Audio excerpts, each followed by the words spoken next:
በስመ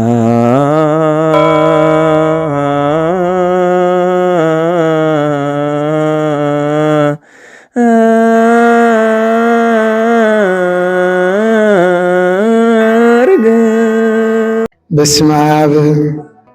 ወወልድ ወመንፈስ ቅዱስ አሐዱ አምላክ አሜን። ክርስቶስ ተንሥአ እሙታን አሰሮ ለሰይጣን ሰላም ኮነ። እግዚአብሔር ዘፍቅረኩም ሰውነት ተፍቅርዎ ቅዱስ ቃሉን ምስማዕ ናብዚ ቅዱስ ስፍራ ዝተጋባኹም ናይ እግዚአብሔር ቤተሰብ ኣሕዋት ዲያቆናት ኣቦታት ኣዴታት እግዚአብሔር ዘፍቅረኩም ህፃናት ብፍጹም ሰላም ናይ ክርስቶስ ኣምላኽና ሰላም ከመይ ቀኒኹም ከመይ መጺኹም ከመይ ጸኒሕኹም? አሜን። ቅዱስ እግዚአብሔር አምላክና ይመስገን ኢልና ከነመስግኖ አንደበት ልሳንና ስለተከፈተልና ክብር ምስጋና ልዑል ስሙ ይኹን። ንጽሕተ ንጹሃን ቅድስተ ቅዱሳን ቅድስት ድንግል ማርያም ክብር ምስጋናን ይብጽሐያ። በሐፈሻ ኩሎም ሁርያን እግዚአብሔር በረከቶምን ጸገሙን አይፈለየና። መንገዲ ኤማሁስ ናይ ሎማዓንቲ ዝተነበበ ወንጌል ሉቃስ ምዕራፍ 24 ካብ ፍቕዲ 13 ክሳብ 32 ዘሎ ሃይለ ቃል እዩ። ኩላትና ኣብ ገዛና ኸይድና ነንብቦ። መንገዲ ኤማሁስ ዝብል ዝተጠቀምናሉ ናብ ኤማሁስ ዝወስድ መንገዲ ዝጓዓዙ ዝነበሩ ስለ ክልተ ሰባት ኢና ክንዘራረብ ሎማዓንቲ ማለት እዩ። ወንጌል ከም ዝነግረና እንታይ ዝብል ኣብ ፍቕዲ 13 እኖ ከዓ በታ መዓልቲ እቲኣ ክልተ ካብቶም ደቂ መዛሙርቲ ካብ ኢየሩሳሌም 11 ኪሎ ሜትር ዝርሕቐታ ኤማሁስ ናብ እትበሃል ዓዲ ይኸዱ ነበሩ። ንሳቶም ከዓ በቲ ዝኾነ ነገር ኩሉ ንሓደ ሕዶም ይዘራረቡ ነበሩ። ንሳቶም ክዘራረቡ ክመራመሩን ከለዉ ከዓ ኢየሱስ ባዕሉ ሕውስ ኢሉ ምስኣቶም ክኸይድ ጀመረ። ከለለይዎ ግና ኣዒንቶም ተሰዊረን ነበራ። ንሱ ድማ ናባ እዚ እንዳኸድኩም ንሓደ ሕድኩም እትዛረብዎ ዘለኹም ነገር እንታይ ኢሉ ሓትቶም። ንሳቶም ከዓ ጉዮም ደው በሉ ይብለና። ብሓፈሻት ወንጌል እንታይ ዝነግረና መድኃኔ ዓለም ኢየሱስ ክርስቶስ ነቶም መንገዲ ኤማሁስ ዝጓዓዙ ዝነበሩ ኢየሱስ ክርስቶስ ኣብ መንጎም ተረኺቡ ዝተገለጸሎም ኣብ መንጎም ዝተረኸበሉ ዕለቲ ማለት እዩ። ንምንታይ ኣብ መንገዲ ኤማሁስ ይኸዱ ነይሮም እንድሕር ኢልና መድኃኔ ዓለም ኢየሱስ ክርስቶስ ምስ ተሰቕለ ብጣዕሚ ሃዋርያት ሓዚኖም ነይሮም እዮም። ብምሕዛኖም ከዓኒ በቲ ሓደ ብፍርሓት ፋሒሎም ተበቲኖም ነይሮም እዮም። እንትርፎተን ቅዱሳት ኣንስትን ከምኡ ድማ ዮሃንስ ካልኦት ኩሎም ሃዋርያት ጠፊኦም ፋሒሎም ነይሮም እዮም። ምስ ተሰቕለ ኢየሱስ ክርስቶስ ምስ ተቐብረ ብዮሴፍ ኒቆዲሞስን እዞም ክልተ ሰባት ብዛዕባ ኢየሱስ ክርስቶስ ናብ ኤማሁስ ካብ ኢየሩሳሌም 11 ኪሎ ሜትር ርሒቖም እንዳተጓዓዙ ከለው ስለ ኢየሱስ ክርስቶስ ግርፋት፣ ስለ ኢየሱስ ክርስቶስ ስቕለት፣ ስለ ኢየሱስ ክርስቶስ ሞት እንዳሓሰቡ እንዳስተንተኑ ብዛዕባ እንዳተመራመሩ ይኸዱ ነይሮም። ኣበይ? ኣብ መንገዶም ብዛዕባ መን ይሓስቡ ነይሮም? ብዛዕባ ክርስቶስ። ብዛዕባ መን ይዛረቡ ነይሮም? ብዛዕባ ክርስቶስ። ብዛዕባ ክርስቶስ እንታይ ይዛረቡ ነይሮም? ንሱ ጻድቕ ወዲ ኣምላኽ ምዃኑ ብሰብን ብእግዚአብሔርን ወላ ሓንቲ ዘይተረኸ እንከን ዘይብሉ ፍጹም ጻድቕ ምዃኑ እንዳመስከሩ ስለ ስቕለቱ እንዳስተንተኑ እንዳሓሰቡ ይኸዱ ነይሮም ኣብ መንገዶም ማለት እዩ። ኣይገርምን? ኣብ መንገዲ ክንጓዓዝ ከለና ንሕና ክንደይ ነገር ኢና ንሓስብ። ቆሳቁስቲ ናይዚ ዓለም ነገር ኢና ንሓስብ ኣይኮነን። ብዙሕ ነገር ሓሳባትና ዝውጠር ንሕና ብእግዚአብሔር ኣይኮነን። ሓሳባትና ዝውጠር ብክርስቶስ ኣይኮነን። ሓሳባትና ዝውጠር በዚ ናይዚ ዓለማዊ ኮንቱ ዝኾነ ነገር እዩ። ኮንቱ ዝኾነ ነገር ኣይምሮና ንውጥሮ ንጭነቕ ንሓስብ ቦይና ክንሓስብ ንኸይድ።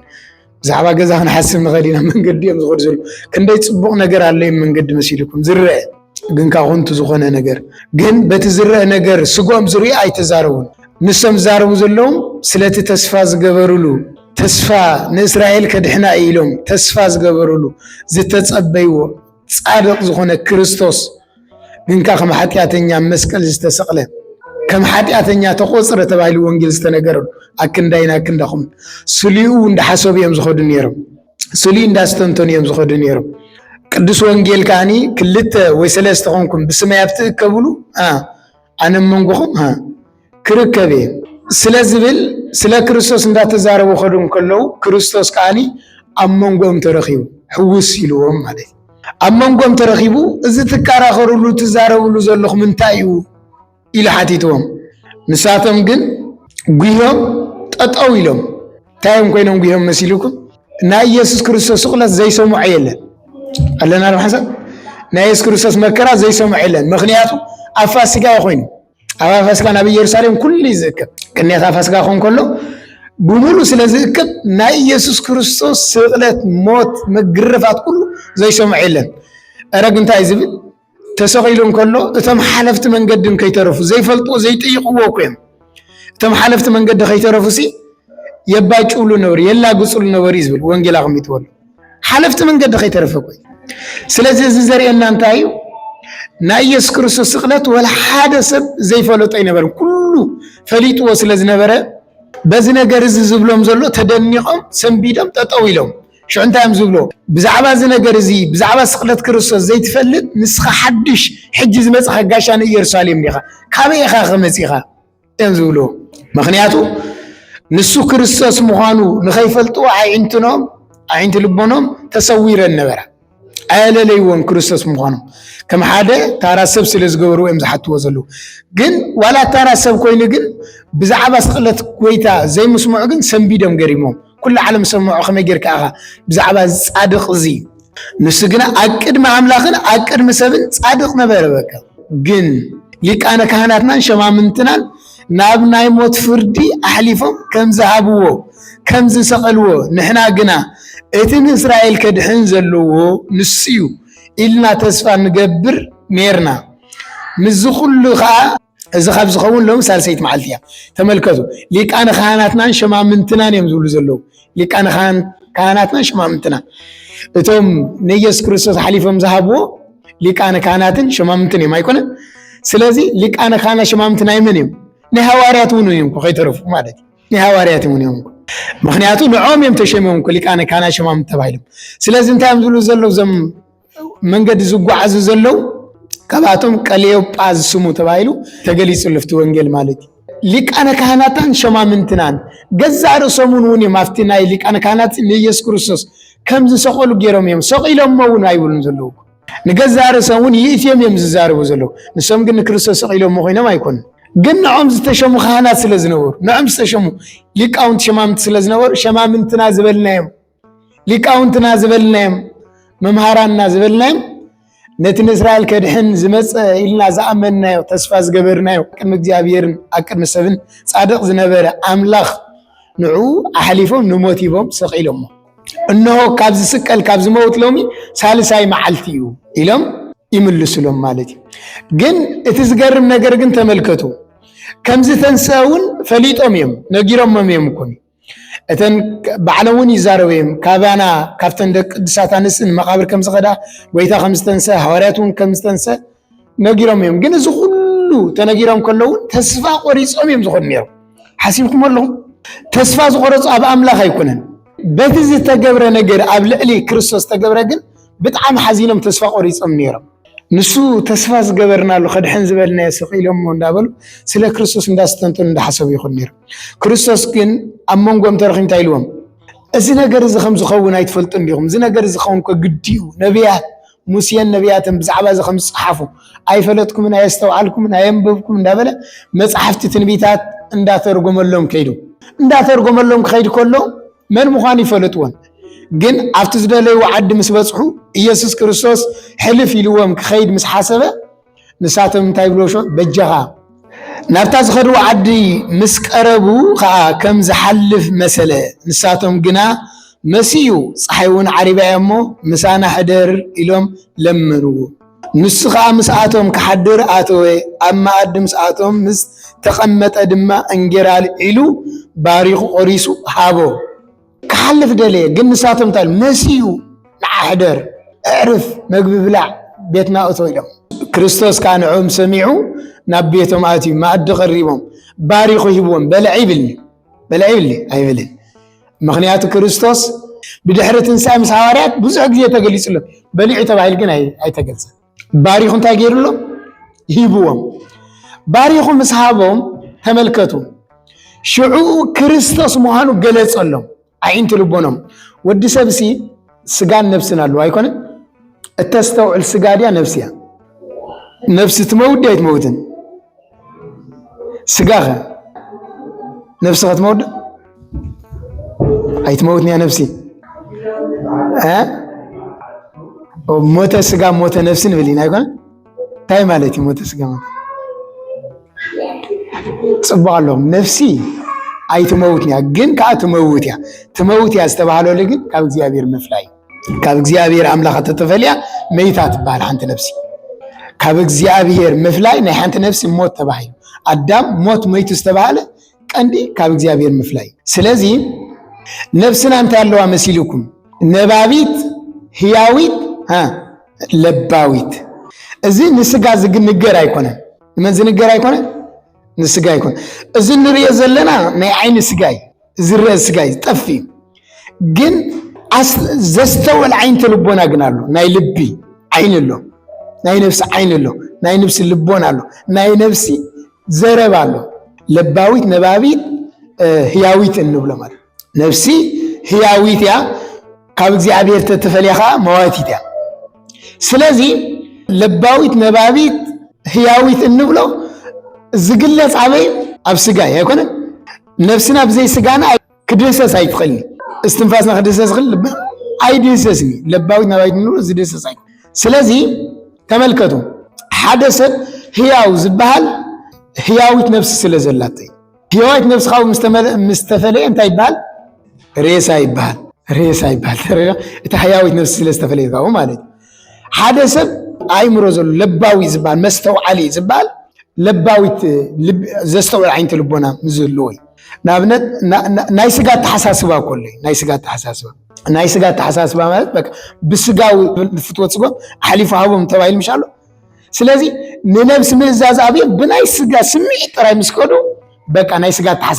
تحساسبا غودي مصحف سغران ابدان دانكيرا حاتياتي زموتي زي كله سلازي لباويت نبابيت هياويت النبرة أبسقا تقليسيو نفسنا قل عايتي تشبتني عايتي دهسسني أني تشبت أني دهسسو نمني أني بلعني نفسنا دي نسقانا أني نبرة قل بتنولعلي أني نبرة بتنولعي عجوهم أني نبرة بتنولعلي سلام بلع ترايدنا النبر هياويت نفس سلا زلاتنا هنا النبر يكون هياويت نفس تزيهالاتنا بلعنا ممكن نبرين غنين مغنياتو رياسة أخذوا بالعدغل يا أمي خبر غل أكلني رياسة كوس جاي جين كبلع أكلني جين نفسنا تبلع ليها أي تبلع ليها حسيبونا نفسنا يتبلع ليها سجانا جين تبلع سجانا حايل قلبت زغنا إذا السجان مبلع النبلي مغنياتو سجانا تزيبلع أنت يدخل مسيركم تسأملوا تدكم السجاي تفعت مطرح يترفع يقول إذن هاي سجاي نفسك نايبلع أخوني لا خم تخوني أي تخوني نفسي ناتا تميت ناتا رويت ناتا تسمي ناتا عركان كاب اغزيابير مفلاي تراي قال اغزيابير زي مسمع سجون دمن زي موسادي حجي نفسنا تزارب بقلص خمسه لك خمس سجانا نري زله زرا خوياس وصي لاسي نمنتا تتمني نمنتا تسمعني نمنتا قدس قربان زي تقربني نمنتا قال اغزيابير زي تسمعني انت تبلنا حسيكم الله كوم سلا زي تبلنا بوشتاي نغرنا اسنات نغرنا ግን لك سجانا تبلنا تتأمينا تقنطونا خمس رعات عين خلنينا سجانا تسقاطيتيا نفسنا قد تسقط ايكونتن ناصنا زلوا الله حسن نسقا اي تسقطانيا فاتي اخذ غزايا تدلي نفس مالتي نزيكو قدسان تايزو سجاخا نفسها مغزا نفسها خاني እግዚአብሔር مغزا زعبي قدسنا مالتي ግን نفسنا اتغزي لا يتقدانا نسقا نفس ግን سجا تقددا زي دليت كلا قديدا انا بحطيات توسدا قديدا تباسا قديدا حطيات كتقبر تقبرها مالتي سلازي لباويت نبابيت هياويت النولا ذا نفسنا سب زي نفسي واقع يقولون بنجرة ترى ينبرني إنجرة نسجاي تايزبل نبعلو خمانكو كريستوس تايزبل مبلغسي نخبدي نخبدي خا ندقي زبل عغاس ندقي جوز ناي نفس ما جبجن ننفس تبع لنتاي سجون دم توبلينا نمنتاي ننفس نهوتي زخوننا مالي سلازي لباويت النبلو أي مرزبلو تدفين نيرو بناي سجون ما تحساس بطري يحسون نيرو أي استوعلوا نيرو سلازي يستوعلوا عبيتهم مساعته كريستوس عين تلبونهم كفيت له على أنا بحسب عين تلب نابنت كريستيان أبزا بيت كريستيان زي الله نايكون حدا تاريخ نقرأكم ناي جبس باباسيهم بوسينودا زاربو زرباي ناي جبس باباسنا حدا كهن انتاي بلوهم مسيلكم ناو حدا بيت كريستيان كيلك أقلقل إلهم يلوخوهم ناو حدا بيت كريستيان تقلقلت يبلا كيلك أقن تايقبر أقلقل تقلقلت قن يبلان تقلقلت مالت مؤمنان يبلان كيلك أقلقل إلهم يلوخوهم شو تقلقلت نابزي بلو مؤمنان نابزي بلو لان تايلي اخ قلقل قليلو قرمرم يبن ماتشام كيد خيرك قلقل يبلو يخير يشيلو فقارك مل تخدا بقى بيت كريستيان تعصيا زلا الله حسب بيت كريستيان تعصيا زلا اتيو اقلقلو قلملتات يخير كالاي غزي او قلقله مسي من دا صنيحكا ولا حدا بيت كريستيان تعصيا صنيحه خفيته قلقله مسي اشي كالاي غزي مليسم بلكيدا قلقلو كالاي غزي بقدام يكون خيدا قلقله مسي ولا حدا سباي نبرن ياكل بابونا سباب زي بلستاي مخقلقل دخام ترايلو ودي كيدا قلقل ترايلو مالتي بقدس هيبلون قرمرم دابلو خيدو بقى خيدو تزاز كفصم سلازلو خيدو يقلقل مالتي يقلقل ولا حدا يراين لك عمتا زنبرتات حسيات صنع اقلقل يخيل انتي رخيب كايبلو ولا حدا بتخرسيان تعطي صنيحاتني اتي اقلقلتي ودي مسي يبلو بل حجه غان سالساي غزي خيد وابونا حجي ساي كيدن سالساي غزي ولا حدا كيلن ياكليو تاغب سالساي غزي خيد كيز ودي فقادي ملا يردانيو مؤمنان يلون زغلغل يلون جن كيد اقلقلت كفصم يلوم قد مسبلو بقى قد لك تغبر ነገር لا يكون كابي مابو ስለዝኾኑ بقى قد لي خيد شعقن تمابو اكندو ጸልም اكندمن اكند تገልጋል ካን ጸልም ምጸለዩ ንሱ ቀጣ መስዓቱ ቤተ ክርስቲያን ክፍት ክብል ከሎ አይላፍ መላእክትን አይላፍ ቅዱሳን አሲሎም ጸንያም ሰንቢዱ ብስንባዶ ወዲቁ ታይዳ እዚ ነገር እዚ ኢሉ ሰንቢዱ ማለት ሽዑ ተንስ ኢሉ በመንፈስ ቅዱስ ረድኤት ተንሲው بفرحትን በመንቀጥቃጥን አገልግሎት ፈጽሙ ናፍቶም አቦ ተመሊሱ ወደይን ታይሪኻ ኢሎም አረ ይዝረብኒ زتايلكاي نجرابنا يقرأ جوار الليل تايريخ نجرني بلو بيت كريستيان كفت مسبلكو بزمارة ملائكتن قدسانن عسيلهم صنيحهم بسم بعد وديقه كن بردية እግዚአብሔር تنسيه خاني بفرحات بمنقطقاطن አጎልጉሎት ይፈጽም መሲህ يقرأ جوار الليل بري خادو يلمو سبات زي هلو ملائكتي ابيت كريستيان كل غزي بيت كريستيان دالو كل غزي يلويم من يمنسم ملائكتي كل جزء قدوسان اب بيت كريستيان الله نزيو بيت كريستيان احنا مسينا نسالم بين نسالم ولا قداسي يحلو اغلغلت يالس مسينا تساليمنا صلاه غيرنا خيدا يكون ابناي قال ناي بروتستانت ناي قال خمزلدي يلن نمنتاي نسم ابزلو وطراي እግዚአብሔር አለው ይለም ዛም ቤተ ክርስቲያን ግን احنا ኢስራን 4 ሰዓት ዘይቋርጥ ምስጋና አለው አይለናና ቅዱሳን ኩሉ ጊዜ ቅዱስ እንዳወር ዛ ቤተ ክርስቲያን አለው የመስኩን ይላይናና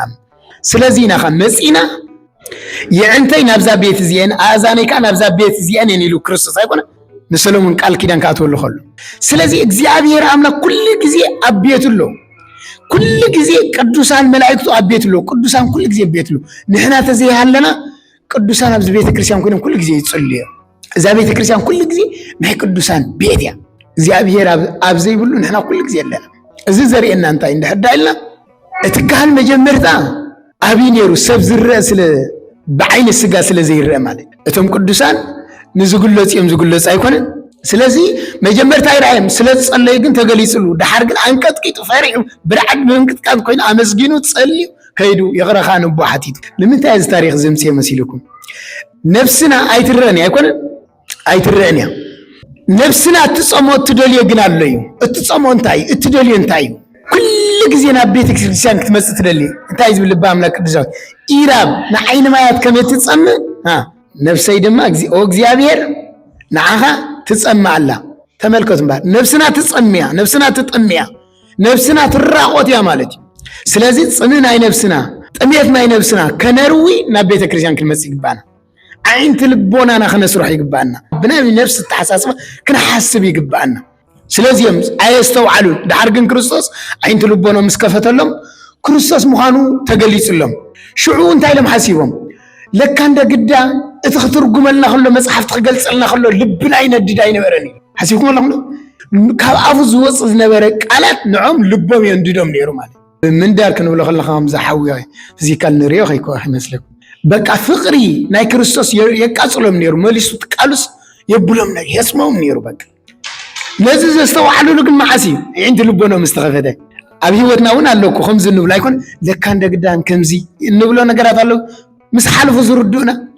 سلازم مس حلفوا كريستوس مس جلس لهم ترديهم شعو كريستوس كابهم تسويرون نساتهم كافت على نسان نبي مسيم نبي يروساليم تمليسهم نبي يروساليم تمليسهم انت عايزبل شعو عين لبونهم تخفته امو على ليو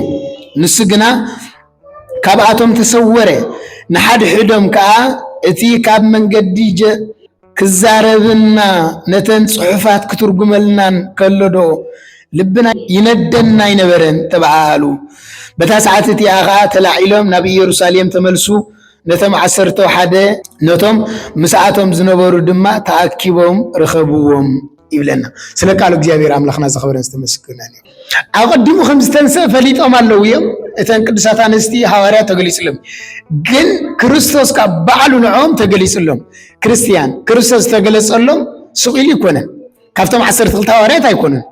ካብቶም ስዕብዎ ዝነበሩ ሐዋርያት ዝተባሉ ግን ክርስቶስ ክግለጸሎም ኩሉ ስቂል ይኮነን ስሊ የስተንትኑ ስለዝነበሩ አለና ሐሳብ ስለ ክርስቶስ ይሐስቡ ስለዝነበሩ ስለ ክርስቶስ ክንደ ጊዜና እናሐስብ ስለ ክርስቶስ ክንደ ጊዜና ነስተንትን ስቅለቱ መከሩ ግርፋቱ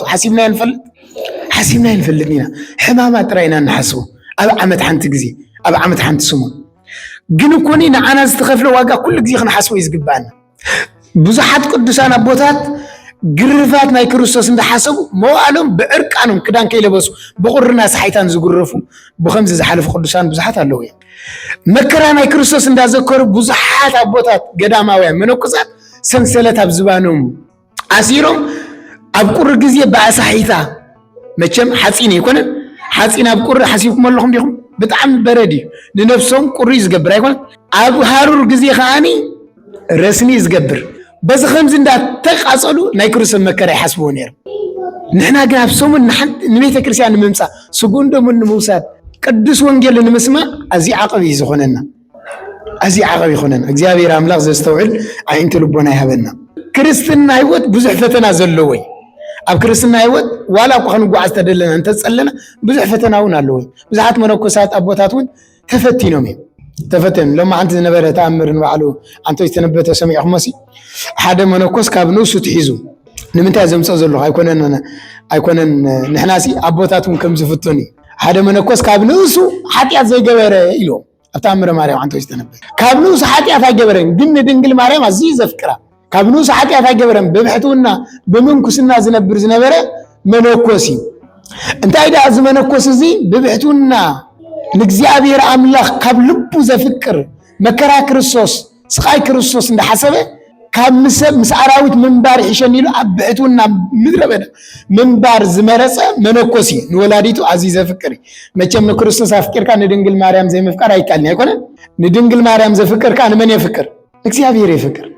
ንወላዲቱ ንድንግል ማርያም አዚዘ ፍቅራ ዲያብሎስ ግን ቀኒ ኢሉ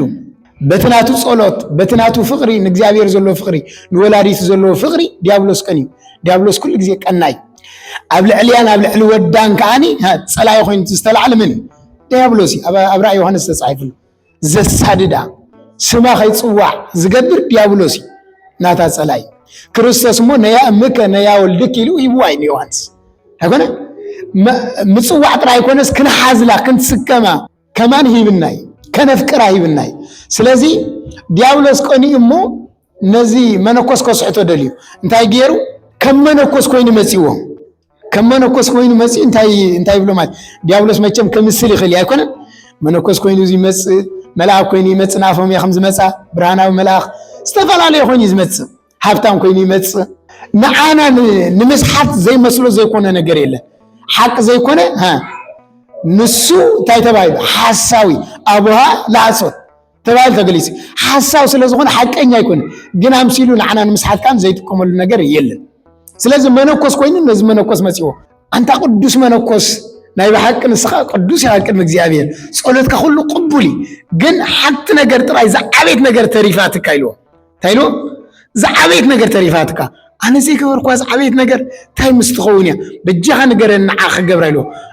እዙማ ሰኢልካ ዘይ ነገር መጀመርታ ትሕትበል ስግደለይ ሸው ነግረካ ይብሎ አነና ሐሰን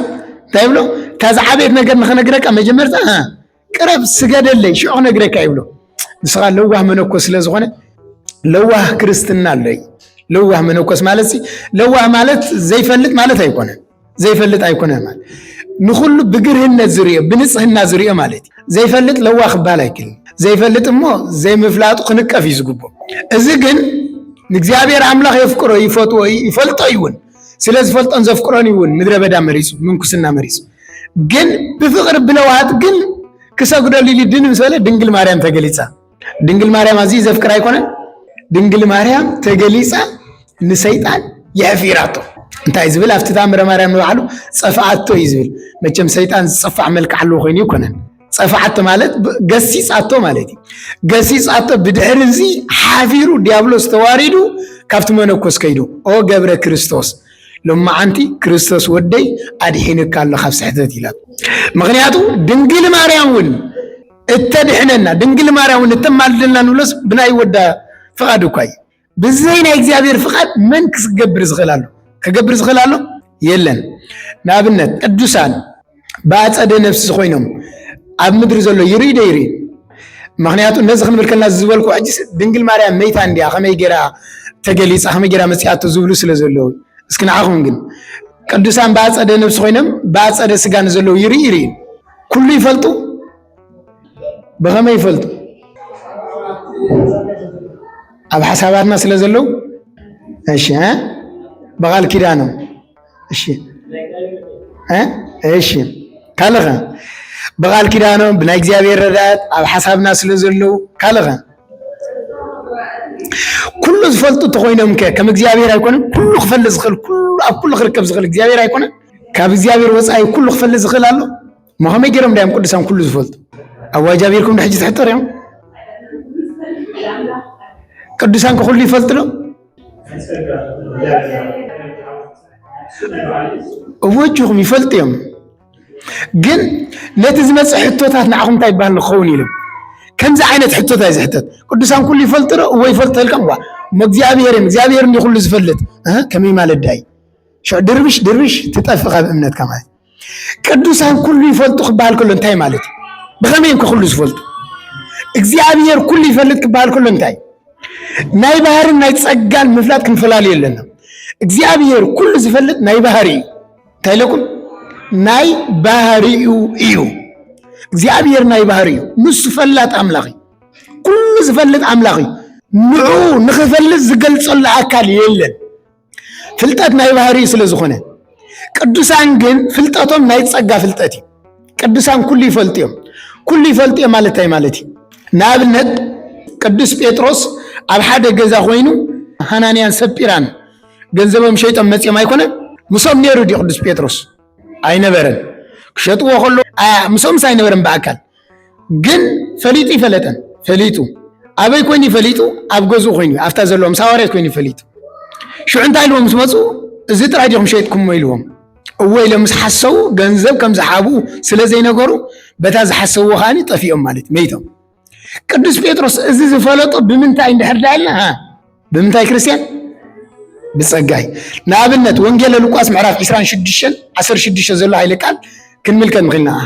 አብርሃምን አልዓዛርን ኣለው ናይዚ አብርሃምን አልዓዛርን ታሪክ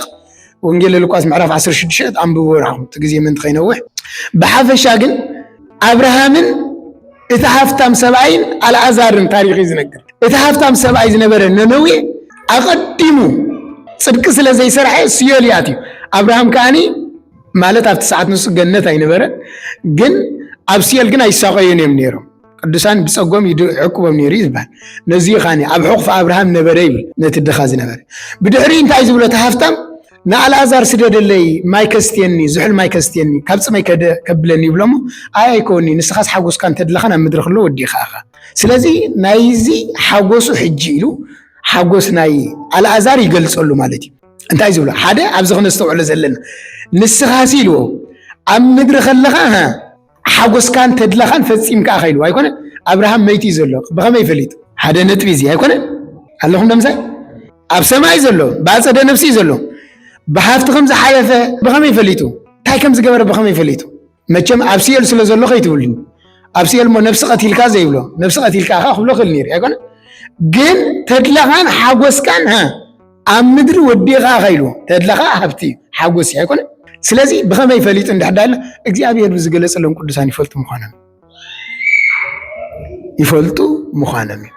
بدحريتي تهرتام سبعي تايزبلو بقى مخان مسعبه أنس كابزي يكون لي نسدراين بيت السبعي نبذل خو خيموتوس بقى أنا على أزار سدودهم نام مدري سدودهم مخنوقرو نفسيال كيتعاتو تهرتام حوابكم أكوهم سيال سلازعاتو سيال كيتعاتو تصدق جوار قبلهم مالدي أجرب كريستوس قلنا نتايل مسيلكم تمرتاي كتانا غير نيكادي مستايلو ناي مدري نجر نجيركم كابزي أمنكم نسعى ناي سماي نجر انت نجركم قدا خمي جيركم كتامنو ابونا ابراهيم نتهفتم سواي انتايلو كانت